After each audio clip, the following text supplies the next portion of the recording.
Control system की online lecture series में आप सभी का स्वागत है। पिछले लेक्चर में हमने राउथ हर्विट्ज क्राइटेरिया में राउथ टेबल किस तरीके से क्रिएट की जाती है उसके बारे में सीखा था। तो ये जो आपको स्क्रीन पर दिख रहा है ये पिछले लेक्चर का है। हमने इसमें जो कैरेक्टरिस्टिक इक्वेशन से पॉलिनोमियल हमें प्राप्त होती है उसका एक जनरल इक्वेशन लिया था और उसके बाद ये राउथ टेबल क्रिएट की थी। तो आज के लेक्चर में हम इस राउथ टेबल से रिलेटेड कुछ प्रॉब्लम सॉल्व करेंगे।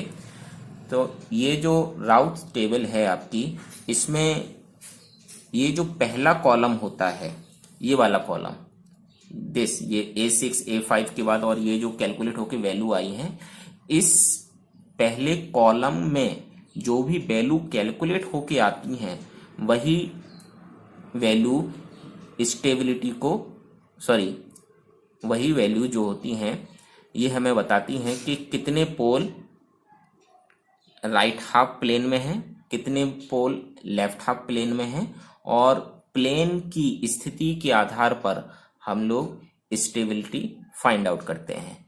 तो जो स्टेबिलिटी हम निकालेंगे हम सिर्फ कंसर्न रहेंगे ये फर्स्ट कॉलम से। फर्स्ट कॉलम हम आगे कभी भी लेक्चर में बात करें तो फर्स्ट कॉलम मीन्स हम इस कॉलम की बात कर रहे हैं। ओके, तो आइए देखते हैं, कुछ एग्जाम्पल सॉल्व कर लेते हैं। तो राउथ हर्विट्ज क्राइटेरिया में जो भी हम एग्जाम्पल सॉल्व करेंगे उसमें हमको पहले कॉलम में दो बातें याद रखनी हैं। तो पहली बात क्या है, यदि पहले कॉलम में कोई भी चिन्ह परिवर्तन नहीं होता है तो सिस्टम स्टेबल होता है और सभी पोल्स लेफ्ट हाफ प्लेन में होते हैं। ओके, दूसरी बात हमें क्या ध्यान रखनी है, दूसरी बात, यदि पहले कॉलम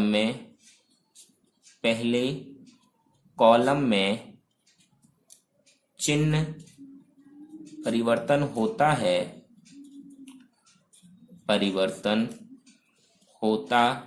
है तो जितनी बार भी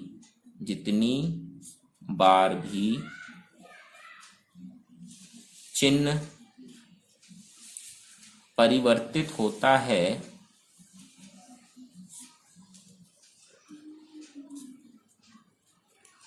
उतने ही पोल्स राइट हाफ प्लेन में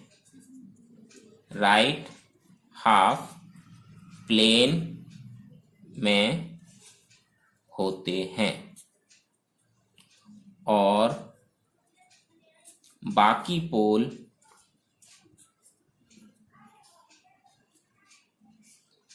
लेफ्ट हाफ प्लेन में होते हैं।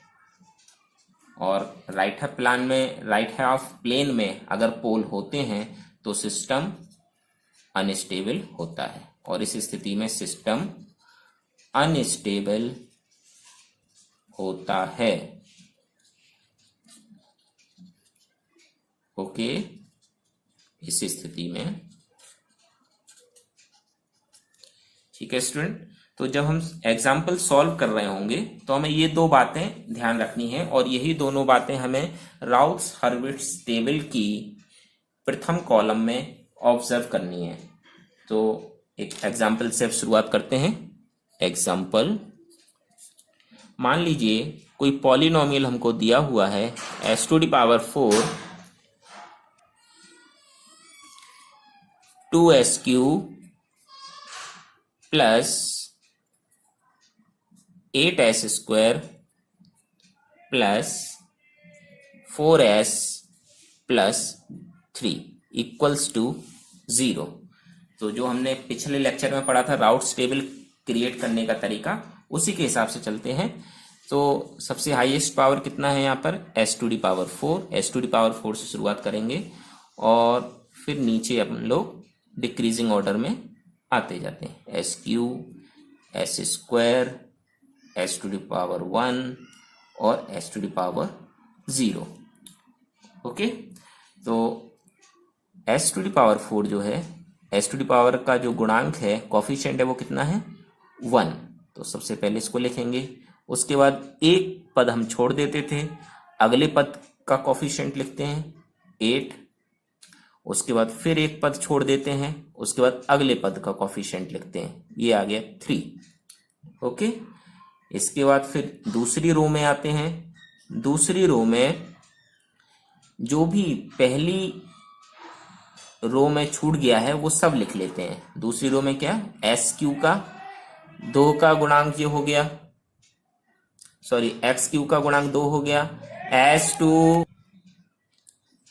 S का गुणांक 4 हो गया, और आगे कोई टर्म है नहीं है। कोई टर्म है नहीं है तो आप उसको 0 कंसीडर भी कर सकते हैं, क्योंकि ऊपर कोई टर्म है तो आप बाय डिफॉल्ट 0 हो जाता है। इस 0 को आप लिखें अथवा ना लिखें कोई फर्क नहीं पड़ता।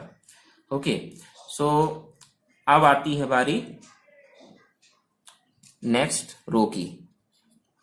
ये रो 1 था हमारा, ये रो 2 था, ये रो 3। अब रो 3 में हम कैसे करेंगे, रो 3 में डिटर्मिनेंट वाले तरीके से ही करेंगे।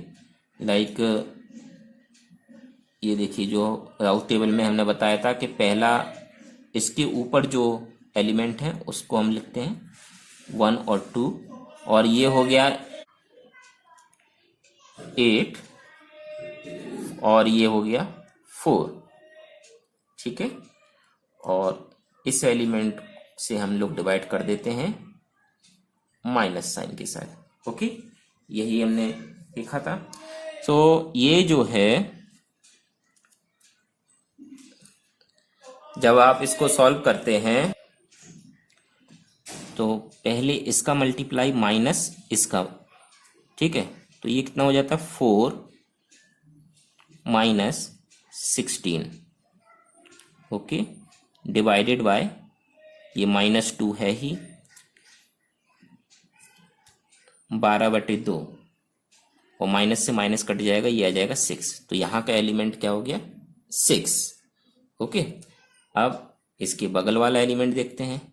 तो बगल वाले में हम लोग क्या लेते हैं, डिटर्मिनेंट, ये वाला तो आता ही है, 1 और 2 आएगा ही। अब ये कॉलम छोड़ के इसके एलिमेंट ले लेते हैं, 3 और 0। डिवाइड किससे होता है, ये पहले एलिमेंट से, लाइक दिस। ओके, तो फिर से दिस का मल्टीपल माइनस दिस का मल्टीपल, तो 1 इंटू 0 0 हो गया, माइनस 2 इंटू 3 6, डिवाइडेड बाय -2, ये माइनस से माइनस किया, ये आ गया आपका 3। तो अब यहाँ का एलिमेंट हो गया 3, यहाँ का एलिमेंट हो गया 6। यहाँ पर आगे कोई कॉलम है नहीं है तो यहाँ कुछ भी नहीं है। अब S1 के लिए सिमिलरली इसी तरह करेंगे। S1 है आपका रो 4, रो 4 है। अब रो 4 के लिए, रो 4, इसके ऊपर के जो 2 रो हैं वो कंसीडर किए जाएंगे, ये वाला रो और यहाँ पर है 6 और 3। तो शुरुआत करते हैं फिर से, यहाँ पर भी डिटर्मिनेंट आएगा। इसके लिए क्या होगा, इसके ऊपर के 2 एलिमेंट्स 2 और 6, 2 इधर आ गया, 6 इधर आ गया। फिर next this one 4 and 3, divided by किससे होगा, जो जस्ट इसके ऊपर वाला एलिमेंट होता है 6 से, -1/6।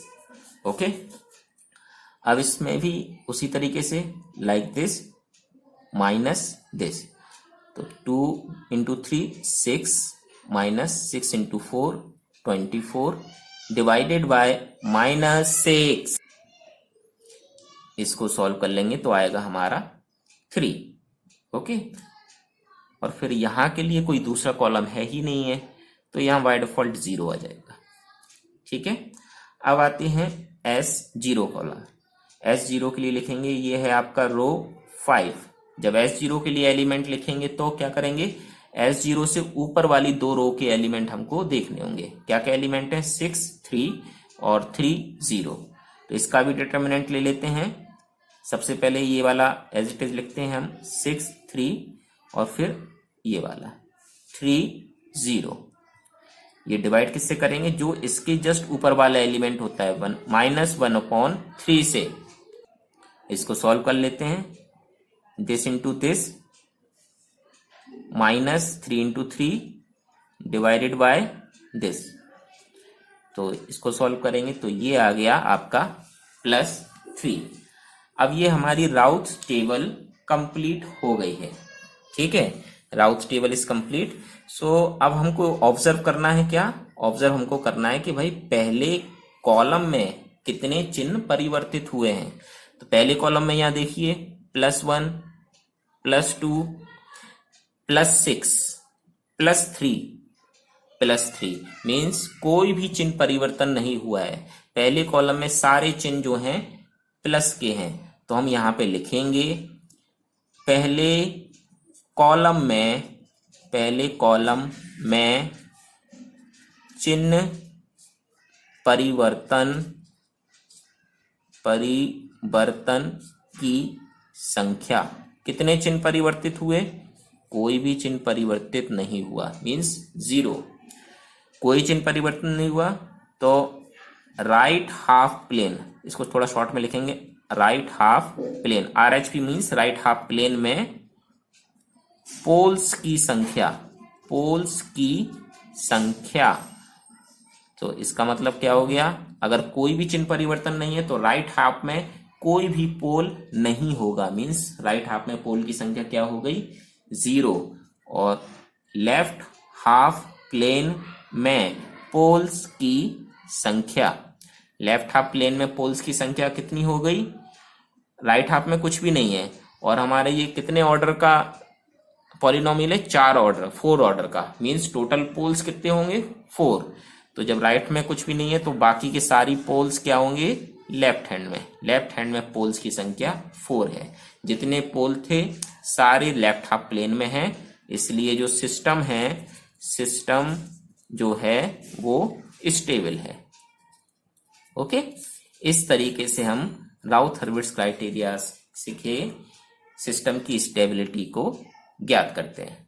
ओके, अब इसके बाद एक और एग्जांपल देख लेते हैं, थोड़ा क्विकली करेंगे हम। अब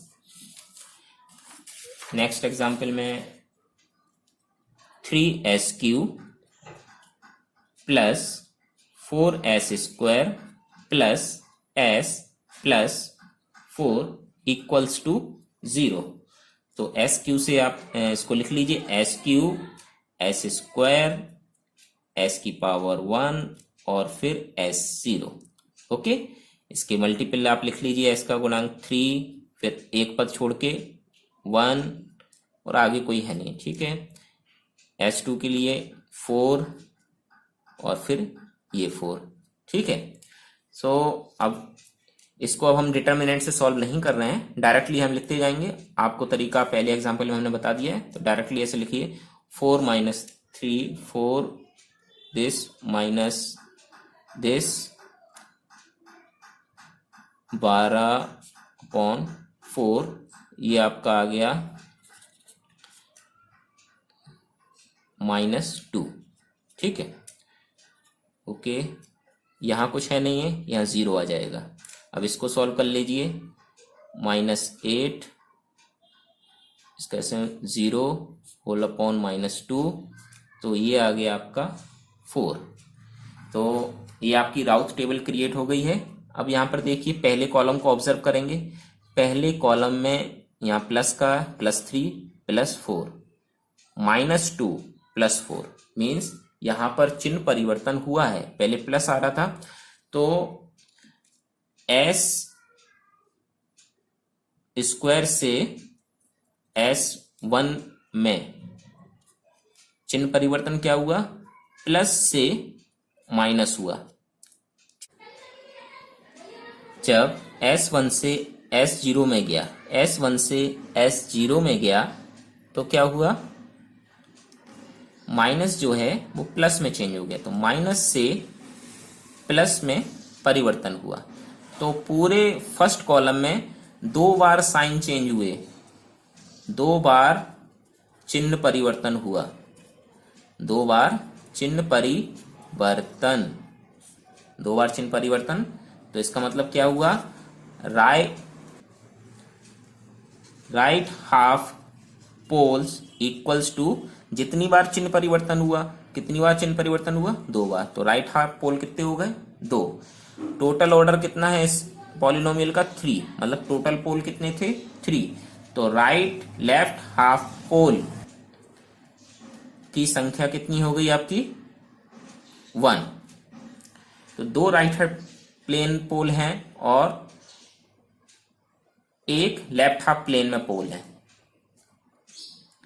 तो सिस्टम क्या हो जाएगा, अनस्टेबल, क्योंकि पोल्स जो हो गए राइट हैंड साइड में उपस्थित हो गए हैं। ओके, तो ओवरऑल हमको यही देखना होता है कि कितने साइन चेंज हुए, जितने साइन में परिवर्तन होगा, जितनी बार परिवर्तन होगा उतने राइट हाफ प्लेन में पोल्स होंगे। यहाँ 2 पोल्स हैं और यहाँ 1 पोल है, और बाकी के पोल जो होंगे वो लेफ्ट हाफ प्लेन में हो जाएंगे। एक एग्जाम्पल और देख लेते हैं quickly. SQ plus 4S² plus 6S plus 5 equals to 0। ठीक है, तो इसमें भी फिर उसी तरह से SQ S² S0। ओके, तो SQ का कोफिशिएंट क्या है, 1, एक पद छोड़ के 6, फिर S² का लिख लीजिए 4 और फिर 5। ओके, इसको कैलकुलेट कर लीजिए। जब S1 पे आए हम तो 24 माइनस 5 अपॉन 4, तो ये कितना आ जाएगा, ये आपका आ जाएगा इक्वल्स टू 19/4। ठीक है, और आगे कोई टर्म है नहीं है तो आप इसे 0 मान सकते हैं। इसके बाद जब इसको सॉल्व कीजिए, सो दिस माइनस दिस, तो इसका अगला जो एलिमेंट होगा S0 का, इसको आप सॉल्व कर लीजिएगा, तो ये आपका आता है 4। तो ये आपका राउथ टेबल कंप्लीट हो गया है।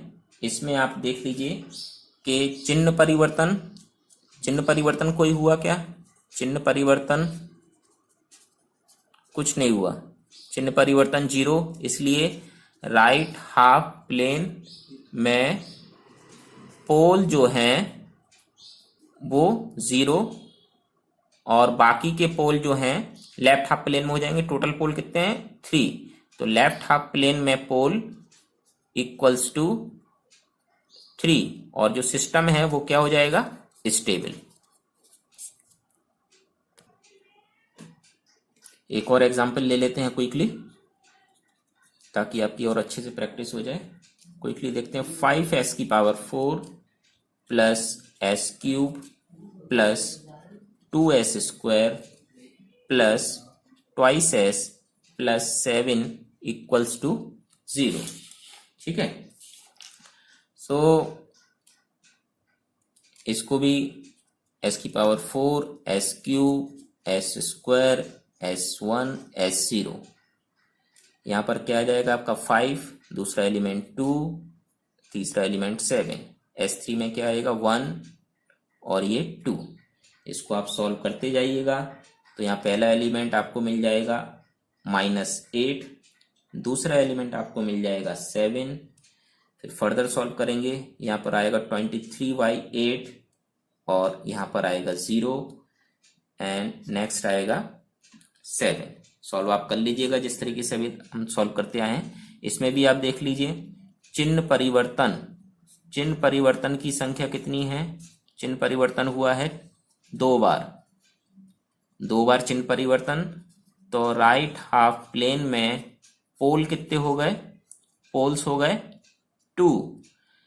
2 पोल्स हो गए, बाकी के पोल्स काय में आ जाएंगे, अब बाकी के पोल आ जाएंगे लेफ्ट हाफ प्लेन में पोल। टोटल पोल्स कितने हैं हमारे, s की पावर 4 पावर है, तो टोटल पोल्स हैं हमारे 4, 2 राइट हाफ प्लेन में हो गए तो बाकी के लेफ्ट हाफ प्लेन में। तो इसमें क्या है, राइट हाफ प्लेन में भी पोल उपस्थित हैं, इसलिए जो सिस्टम है वो हो गया अनस्टेबल। ये आपको बताया था पोल जीरो स्टेबिलिटी एनालिसिस में कि अगर एक भी पोल राइट हाफ प्लेन में पहुंच गया तो वो सिस्टम अनस्टेबल हो जाता है। तो स्टूडेंट आज के लेक्चर में बस इतना ही। अगले लेक्चर में राउथ हर्विट्ज क्राइटेरिया से जुड़े हुए कुछ डिफरेंट टाइप के प्रॉब्लम को सॉल्व करेंगे। आप ये प्रैक्टिस और कर लीजिएगा इसकी, ताकि अगला लेक्चर आप अच्छे से समझ सकें। ठीक है, थैंक यू।